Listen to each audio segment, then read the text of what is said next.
NCIS quietly confirmed the franchise's new greatest character.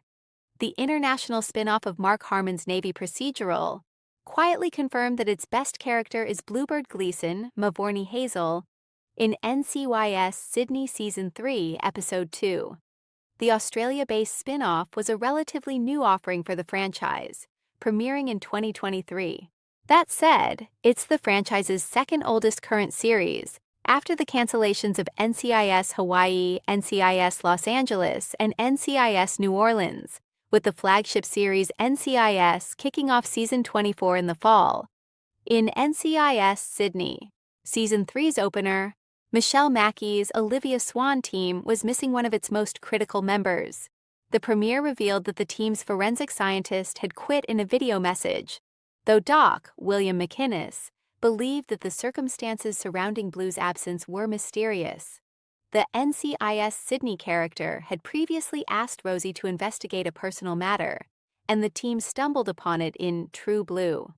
Blue received the spotlight in True Blue, which featured the fan-favorite character's return after her absence in the premiere. The development follows Blue's cliffhanger in NCIS Sydney Season 2's finale, which saw a strange woman show up in Bluebird's apartment, taking her by complete surprise. The development definitely came back into play when Gleason was missing in Episode 1, prompting viewers to consider whether the mysterious woman's appearance was tied to Blue's resignation. When audiences see Bluebird again, she is at a spacious compound in the Blue Mountains. The woman who showed up at her apartment, Aspira, indeed prompted Gleason's leave. Apparently, she told Blue she needed to return to the community because her brother needed her. Blue agreed to return to her former home to see Eli, Jacob Collins Levy. But when they reunite, Eli assured his twin sister that everything was fine. However, Blue soon uncovered the actual danger. Talking to a young girl who believed Blue was their queen, Gleason learned that Aspira had brainwashed the small farming community into believing a prophecy that they would all ascend to the stars together. Meanwhile, the team discovered that the remains in Blue's apartment were those of her father, and came to the Bilpin Collective to conduct a wellness check on their teammate. Evie, Tuli Narkle, and Deshawn, Sean Sagar, discovered poison, and it clicked that Aspira was planning a mass suicide. Bluebird bought just enough time for her team to return to the commune and arrest Aspira, who wanted to kill everyone else and sell the land.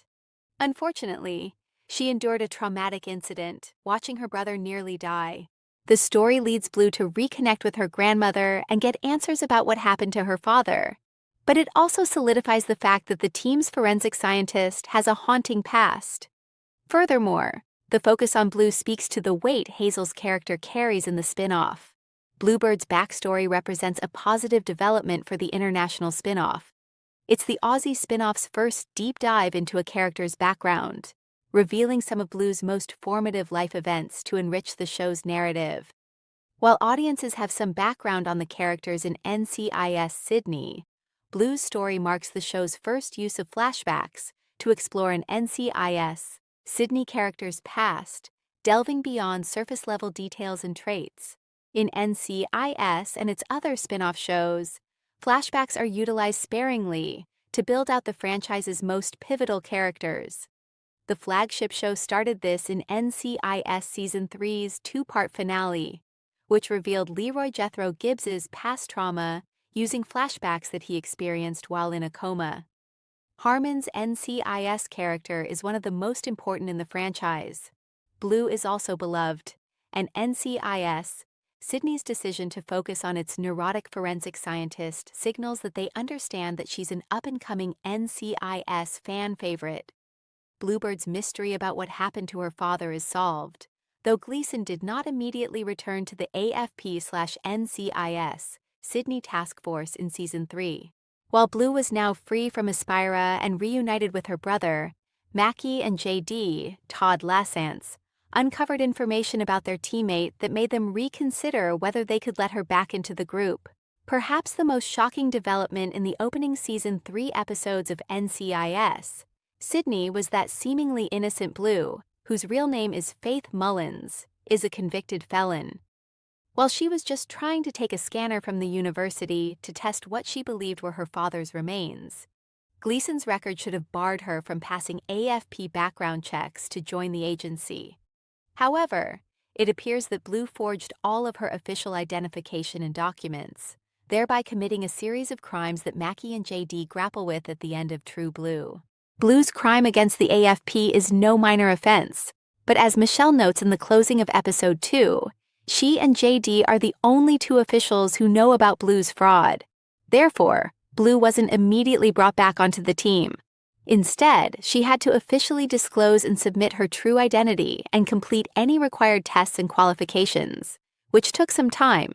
However, she was able to return to help the team by the end of the season, setting her up as a team member for the 4th season's return. Still, after the character's story in True Blue, it's clear that the Sydney spin-off wouldn't say goodbye to not only the best character in the series, but also one of the best in the whole NCIS franchise.